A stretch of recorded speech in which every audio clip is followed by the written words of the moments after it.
Atos capítulo 2, a palavra do Senhor nos diz assim: E cumprindo-se o dia de Pentecoste, estavam todos reunidos no mesmo lugar,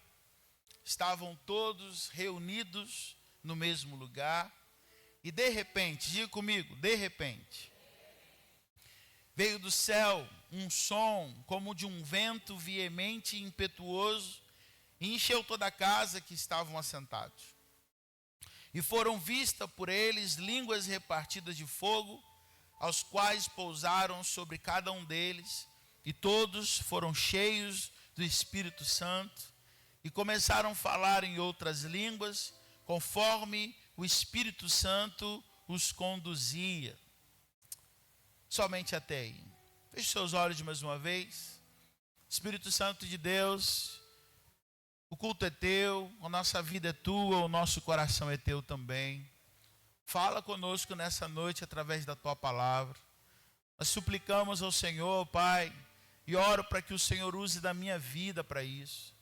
Ó Deus, eu sei que de mim mesmo não tenho nada para acrescentar na vida do meu irmão, mas a tua palavra, Deus, a tua palavra sim, que ela alcance o propósito para o qual ela está sendo enviada, que é sarar, que é renovar, que é transformar, que é salvar para a glória do teu nome.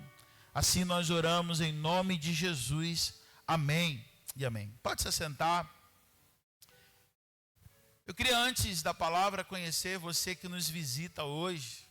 Está com a gente pela primeira vez, segunda vez, não sei, né? Já conheci ali a Joyce, o Renato, não, o Daniel, desculpa, Daniel. E estou vendo ali também, né, outras pessoas com a gente. Não sei se é a primeira vez? Bom ter vocês com a gente também. Alegria poder receber vocês aqui em nosso meio, em nossa igreja. É sempre uma alegria ter pessoas, né, que vêm nos conhecer.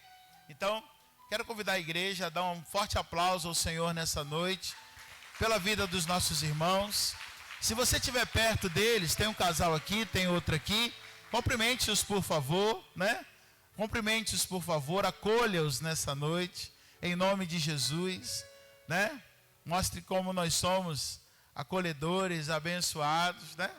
Estamos felizes por receber nessa noite.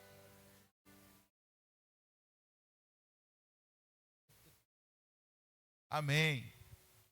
Atos capítulo 2. Nós estamos no mês de junho. E o que a gente está trabalhando nesse mês de junho? O que a gente está trabalhando nesse mês de junho, igreja? Renovo.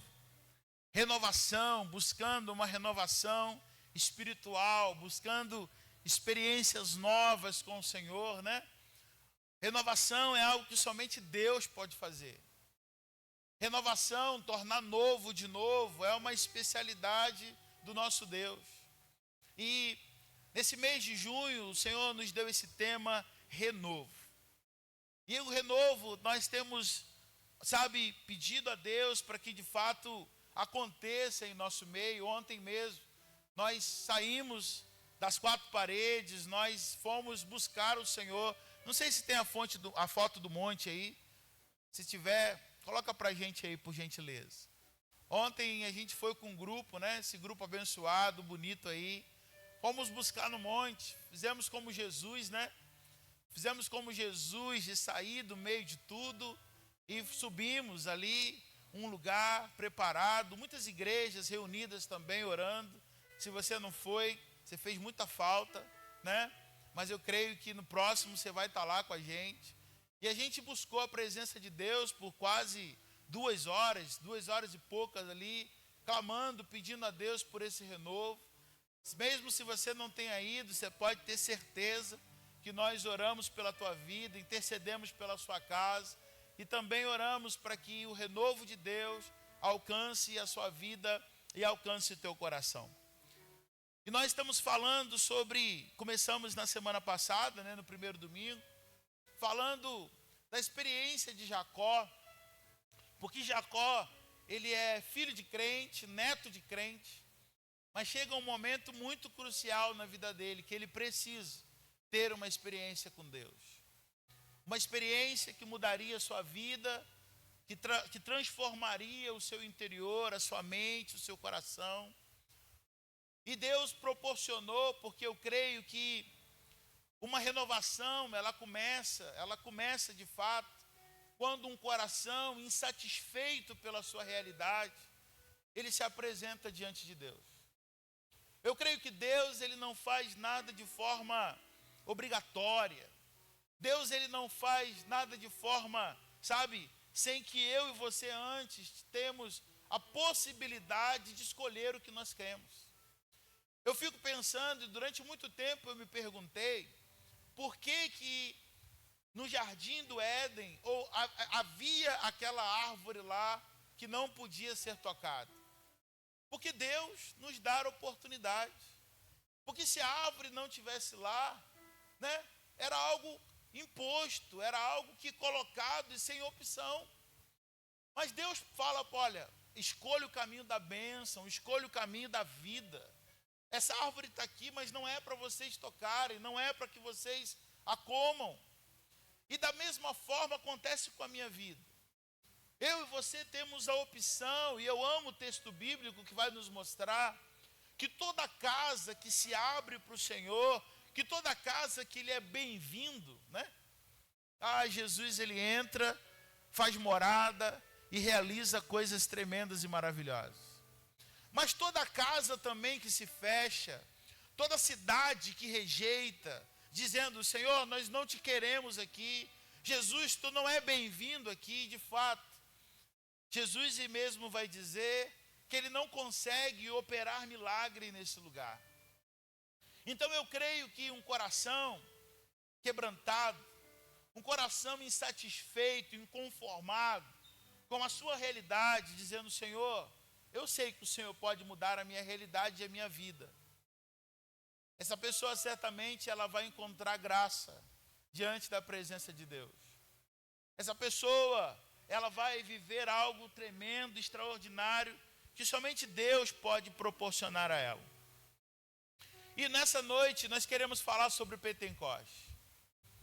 Hoje é dia de Pentecoste, e Pentecoste fala de um momento tão abençoado de renovação que a igreja de Atos viveu. E esse Pentecoste, ele não é restrito apenas a esse povo. Esse renovo que vem de Deus não é restrito apenas a um grupo, mas é condicionado a todo mundo que deseja por mais de Deus. Pergunta para o seu irmão que está do seu lado. Você deseja mais de Deus, meu irmão? Você deseja mais dele? Você quer mais de Deus? Porque se você quiser mais de Deus, tem mais de Deus nessa noite para a sua vida. Amém? Se você deseja mais de Deus, tem mais de Deus para você. Se você anseia mais, se você, como Jacó, fala assim, Senhor, eu desejo mais da tua presença sobre a minha vida, você pode esperar que Deus ele vai derramar um renovo, uma presença nova sobre a tua vida nessa noite. Quantos creem isso em nome de Jesus? Amém, irmãos? Pentecoste, então, foi mais do que um evento isolado. Pentecoste foi o marco do nascimento da igreja, com poder. Antes disso, se a gente olha o capítulo 1 de Marcos, ou o finalzinho aqui do Evangelho de João, a gente vai perceber um grupo de discípulos que Jesus deixou, meio desnorteado, meio sem direção, meio sem pai, sem um líder.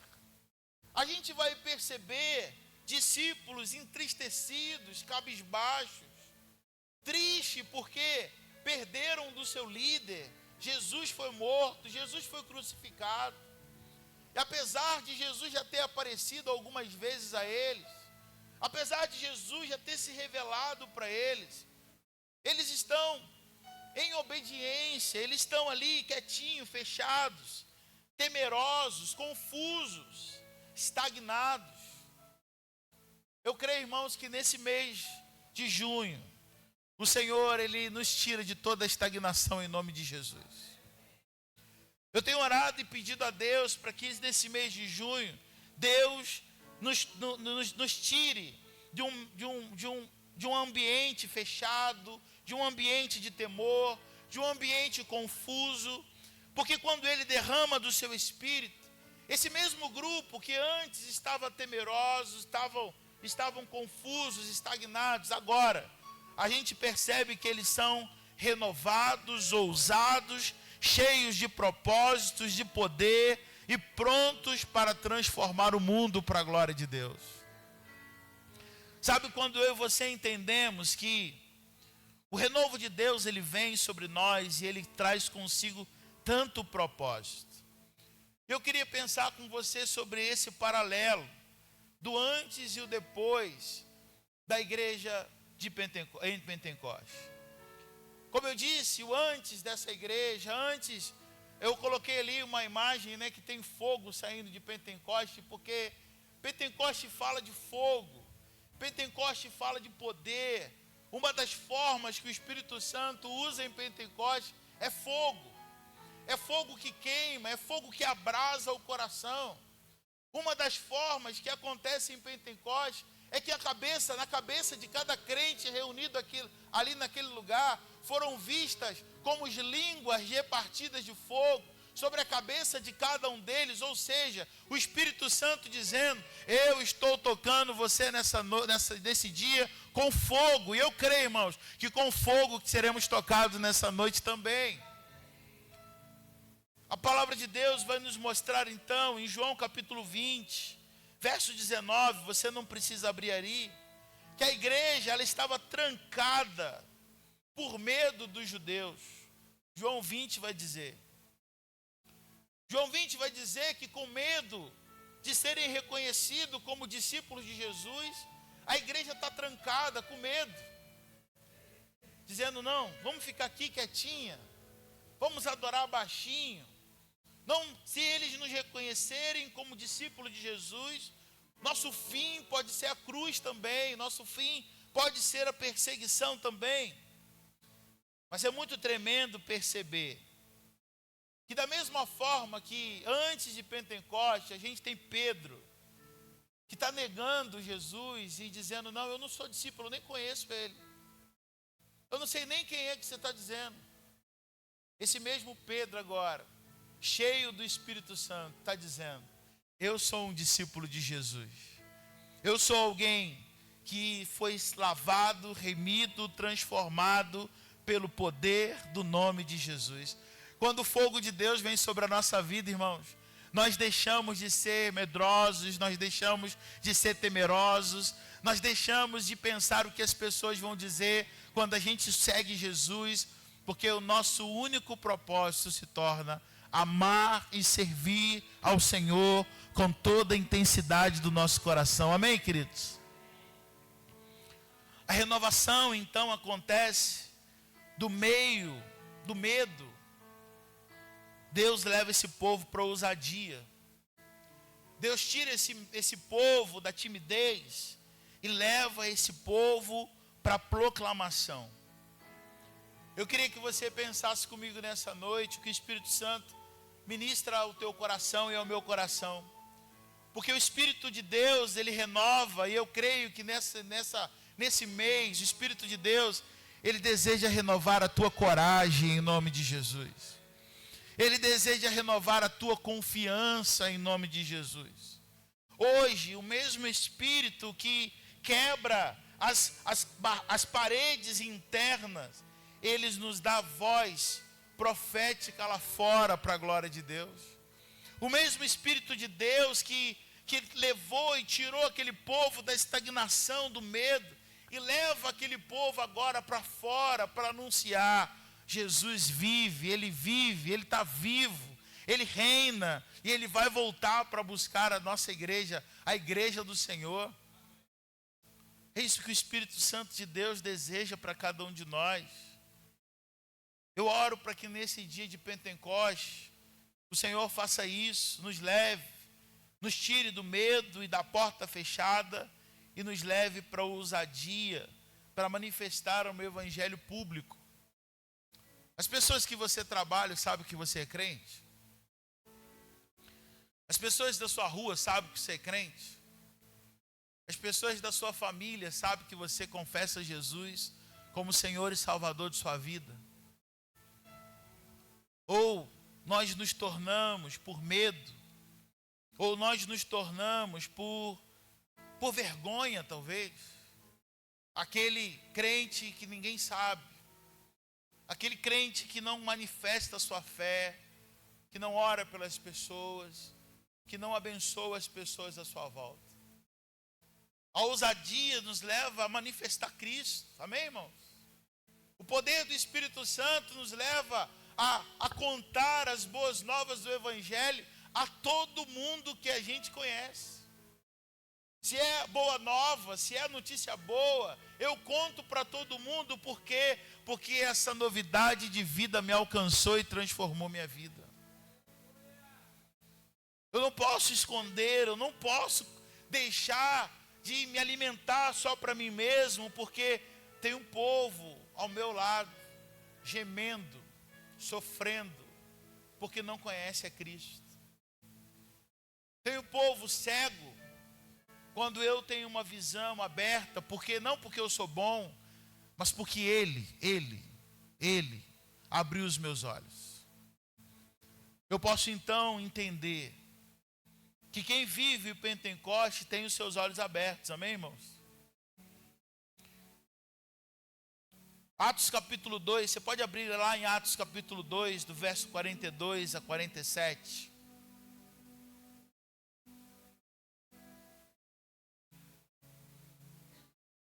Atos capítulo 2, do verso 42 ao verso 47, a palavra de Deus vai nos dizer assim, olha, depois que o Espírito Santo, veio, depois que o Espírito Santo encheu aquele povo, a palavra de Deus diz que eles perseveravam na doutrina dos apóstolos, agora eles perseveravam na comunhão, no partir do pão e nas orações, em cada alma havia temor, e muitas maravilhas e sinais se faziam por meio dos apóstolos. E todos os que criam estavam juntos e tinham tudo em comum. Olha que coisa linda que Deus está fazendo no meio da igreja aqui. A gente percebe algumas coisas tão essenciais, a gente percebe uma igreja sendo dirigida pelo Espírito Santo de Deus. Eles perseveravam na doutrina dos apóstolos, eles perseveravam na comunhão, no partir do pão, em cada alma havia temor, e muitas maravilhas e sinais se faziam por meio dos apóstolos, e todos os que criam estavam juntos, e tinham tudo em comum. Antes eles não sabiam o que fazer. Antes eles estavam em obediência, porque Jesus ele diz, permanecei em Jerusalém até que do alto vocês sejam revestidos de poder. Não saiam de Jerusalém. Apesar daquela ordem que Jesus deu, estava trazendo tanto desconforto. Tem ordem de Jesus que traz muito desconforto sobre a nossa vida, sim ou não? Perdoar, sim ou não?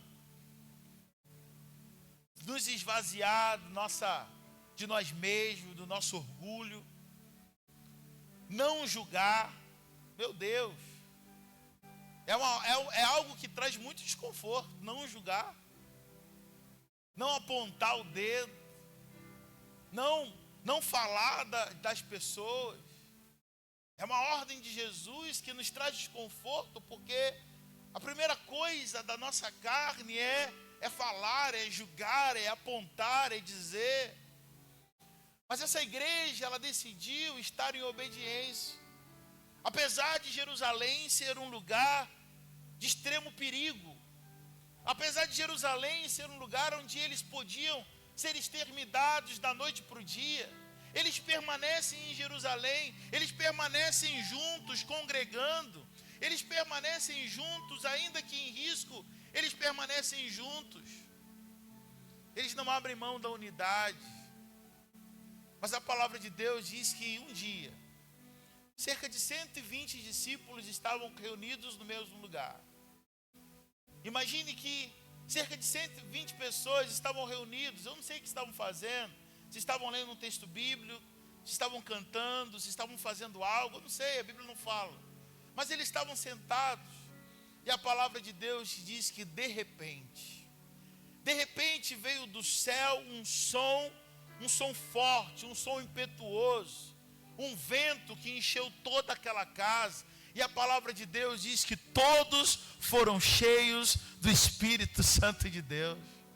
A palavra de Deus diz que eles então, irmãos, o poder de Deus enche a vida daquele povo. Aquele povo cansado, aquele povo descrente, desanimado, aquele povo sem direção. Agora o Espírito Santo vem dizendo: agora eu vou trazer direção sobre vocês. Vocês não estão órfãos. Eu sou o ajudador, eu sou o paracleto, eu sou aquele que vai conduzir vocês ao centro da vontade de Deus. Irmãos, você é crente em Jesus, tem o Espírito Santo de Deus sobre a tua vida, sabe?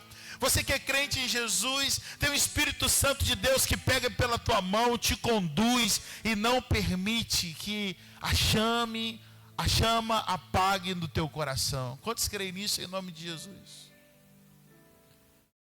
O Espírito Santo, Jesus vai dizer: eu vou, mas vocês não ficarão órfãos. Eu vou, mas vocês não ficarão sozinhos, não. Eu vou enviar o Consolador. Eu vou enviar o Ajudador.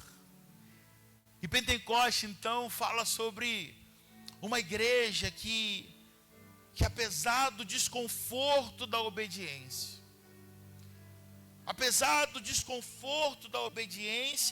decide obedecer. Decide abrir o coração, decide dizer: Senhor, então, que se cumpra em nós a tua vontade. Se o Senhor disse que nós não estaríamos sós, então envia do teu Espírito sobre a nossa vida. Se o Senhor disse que nós não estaríamos órfãos, envia, Senhor, então do Pai que vai nos ajudar, sabe, a tirar de nós todo o sentimento de orfandade, de abandono. E Pentecoste então fala sobre a presença de Deus que paira sobre a vida da igreja. O Espírito Santo habita em você, irmãos. O Espírito Santo habita sobre a sua vida, sobre a sua casa. O Espírito Santo habita nessa igreja, em nome de Jesus. O Espírito Santo habita nesse altar. O Espírito Santo habita sobre a minha vida. O Espírito Santo habita sobre você. E nós olhamos aqui, nós vemos então uma igreja desorientada, mas agora depois está sendo uma igreja orientada, numa igreja que o Espírito Santo tem conduzido ela. E quando você começa a ler o capítulo 2, o capítulo 3, meu Deus, quando você entende o que o Espírito Santo está fazendo na vida dessa igreja, que a cada reunião tem conversão em massa, a cada reunião, nesse mesmo encontro, o Espírito Santo ele vem sobre a vida do povo, e o povo começa então a manifestar de algum jeito com o seu corpo ali, sabe, a presença de Deus, né? E é um negócio curioso, porque quando o Espírito Santo vem, muitas vezes ele trabalha do jeito que ele quer, da forma que ele quer, mas tem gente que cai no chão, tem gente que começa a falar em línguas, tem gente que começa a fazer um barulho esquisito, né? Você olha assim e fala: meu Deus, que negócio estranho, né? Tem a manifestação do Espírito de Deus, ele é livre para trabalhar do jeito que ele quiser, da forma que ele quiser. O Espírito Santo de Deus, ele não é condicionado a um jeito, né? Ele não é condicionado a uma forma. Lá no monte ontem eu estava observando, né? Vários grupos, né? Ou pessoas isoladas orando. E o Senhor se movendo de formas diferentes. Não tem como a gente condicionar o Espírito Santo de uma forma. Eu quero te perguntar nessa noite se ele é livre para trabalhar na sua vida. Eu quero te perguntar nessa noite se ele tem liberdade para te encher nessa noite, poderosamente. Porque quando nós olhamos para Atos capítulo 2, vai dizer que as pessoas que passavam agora na porta desse espaço, desse cenáculo que eles estavam reunidos, falaram: gente, que povo doido, 9 horas da manhã, 10 horas, o povo está embriagado essa hora. O que você imagina que estava rolando ali? O que você imagina? Estava todo mundo sentadinho? Eu penso que não. Penso que tinha as muitas manifestações da presença de Deus. Para o povo de fora está julgando, para o povo de fora está dizendo, está embriagado, eles estão bêbados, mas ainda é de manhã. Estão bêbados, mas ainda é de manhã, que absurdo. Mas aí esse mesmo Pedro que está ali quietinho, sabe? Esse mesmo Pedro que alguns dias atrás negou, dizendo: não, eu não conheço esse Jesus. É o mesmo Pedro que se levanta no capítulo 3 de Atos. Aliás, ainda no capítulo 2 de Atos. É o mesmo Pedro que se levanta em ousadia e diz assim: nós não estamos embriagados, não. Se cumpriu a promessa que Jesus declarou, que Joel declarou sobre a nossa vida, que nós receberíamos poder do alto, que nós receberíamos o Espírito Santo de Deus. E Pedro começa a pregar uma palavra tão dura, tão difícil. O povo vai se juntando.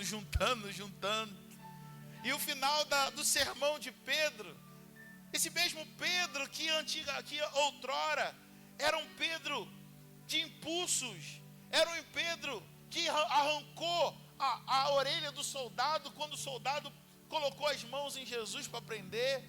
Esse mesmo Pedro carnal, agora não, agora é um Pedro cheio do Espírito Santo de Deus, irmão. Esse mesmo Pedro, sabe, que é movido pelo impulso. Agora não, agora ele é movido pelo Espírito de Deus que habita sobre a vida dele. E ele vai dizer: nós não estamos embriagados. Nós estamos sendo cheios. A promessa de Deus está se cumprindo sobre nós. O Senhor, Ele nos prometeu. E Ele começa a dizer: o Jesus a quem vocês crucificaram. E Ele tem uma palavra de dura mesmo sobre a vida do povo. O final dessa palavra, aquela multidão está dizendo: Pedro, nós já entendemos. O que nós precisamos então para viver isso que vocês estão vivendo? Nós queremos dessa alegria, nós queremos desse poder, nós queremos dessa comunhão, dessa unidade. E Pedro vai dizer: se arrependam dos seus pecados e sejam batizados. Naquele mesmo dia, a Bíblia diz que naquele mesmo dia, 3.000 pessoas se converteram na presença de Deus. Aleluia. 3.000 pessoas, elas estão entregando a vida para Jesus. 3.000 pessoas estão confessando Jesus como Senhor e Salvador das suas vidas. 3.000 pessoas. 3.000 pessoas, e pode ser que seja até mais, porque não se contavam mulheres e crianças. 3.000 pessoas que estão ali dizendo: Senhor, eu te confesso como meu único e suficiente Salvador. A igreja de 120, ela pula agora para 3.120. No capítulo 5, 6, se não estou enganado, de Atos ainda, o espaço agora se torna difícil, né? Como é que se reúne? 3.000 pessoas. Vamos fazer culto agora ao ar livre. Vamos para o pátio do templo.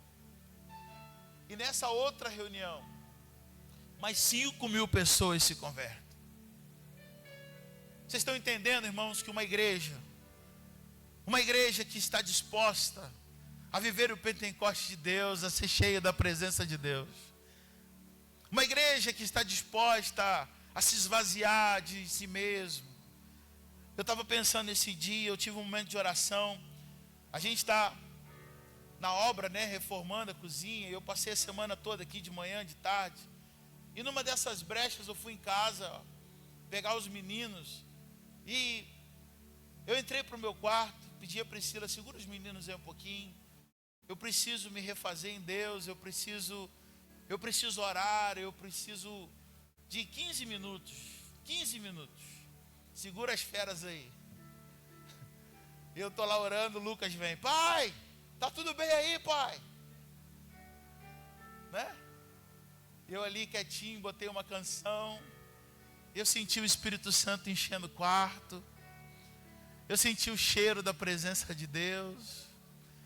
O Espírito Santo veio sobre a minha vida ali de uma forma tão maravilhosa. E eu senti a minha força, o meu ânimo. Eu senti novamente a alegria do Senhor. Eu senti novamente a presença de Deus me impulsionando a continuar, a buscar, a viver. E eu disse: Senhor, realmente Tu és maravilhoso, Pai. Realmente Tu és maravilhoso. E eu ali na minha cama, de joelho, chorando, buscando a presença de Deus. Eu senti a presença de Deus de uma forma tão tremenda. Sabe, quando nós o buscamos, nós o encontramos.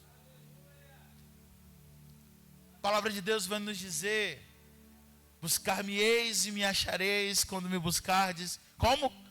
De todo o vosso coração. Essa igreja, ela estava vivendo, e eu estava ali pedindo ao Senhor que o meu coração e a minha vida seja embrasada pelo fogo de Deus. Que a nossa igreja seja embrasada pelo fogo de Deus. Que a Tua alegria, a Tua unidade, a Tua vida seja derramada sobre nós de uma forma tão notória, de uma forma tão real. Eu creio que eu fui ouvido, irmão, em nome de Jesus. Você crê também, em nome de Jesus? Eu sei que a tua oração tem sido essa também. Quantos têm orado pela sua igreja? Quantos têm pedido o novo de Deus, a presença de Deus, o renovo de Deus sobre esse lugar? Dá um glória a Deus aí, então. Glória a Deus. Temos orado. Eu sei que a minha oração, ela não é sozinha. Eu sei que essa experiência, ela não é sozinha, particular meu. Deus te visita poderosamente também. Porque o Espírito traz renovo de visão e de propósito. Quando o Espírito é bem-vindo, a igreja, ela ganha foco, ela ganha palavra, comunhão, ela ganha adoração, ela ganha missão. Eu vou dizer de novo, irmãos, para ficar gravado na tábua do teu coração nessa noite: o Espírito Santo, o Espírito de Deus, ele traz renovo de visão e propósito sobre a igreja do Senhor. Quando o Espírito Santo é bem-vindo aí na sua vida, ele é bem-vindo aí. Escuta o que ele vai trazer palavra, ele vai trazer direção, propósito, ele vai trazer comunhão, mas ele também vai te impulsionar na missão do Senhor. Em questão de poucos dias, aquele grupo de 120, só nessa parte aqui, já tem 8.120. É 3.000, mais 5.000, mais 120. E a Bíblia vai dizer que a igreja caiu na graça do todo o povo. E todos os dias o Senhor ia acrescentando os salvos ali na vida dessa igreja. Todo dia tem salvação. Todo dia tem salvação, todo dia tem alegria, todo dia tem festa, todo dia tem vida sendo transformada na presença de Deus. A terceira coisa, o Ministério do Louvor já pode chegar para cá, mas a terceira coisa que me chama a atenção nessa palavra é que aquele sentimento antigo de desânimo e frustração. É possível a gente estar na casa de Deus desanimado. É possível a gente estar na casa de Deus frustrado. É possível a gente estar na casa de Deus, sabe, de corpo presente. Sabe aquele negócio de corpo presente? O corpo está aqui, mas a mente não, o coração não. É possível a gente ter até coreografias espirituais. Levanta a mão, abaixa a mão, fecha os olhos, canta. Mas o Senhor está longe de nós. Mas a palavra de Deus vai dizer o seguinte: que na realidade de desânimo e de frustração, com a manifestação de Pentecoste, com a descida do Espírito Santo, houve alegria e esperança. Diga comigo, alegria. Diga mais forte, uma alegria e esperança. Você pode profetizar sobre essa pessoa que está do seu lado aí, diga para ela: receba a alegria do Senhor nessa noite, irmão. Receba a esperança de Deus nessa noite. Receba ânimo de Deus nessa noite para a glória de Deus. Amém?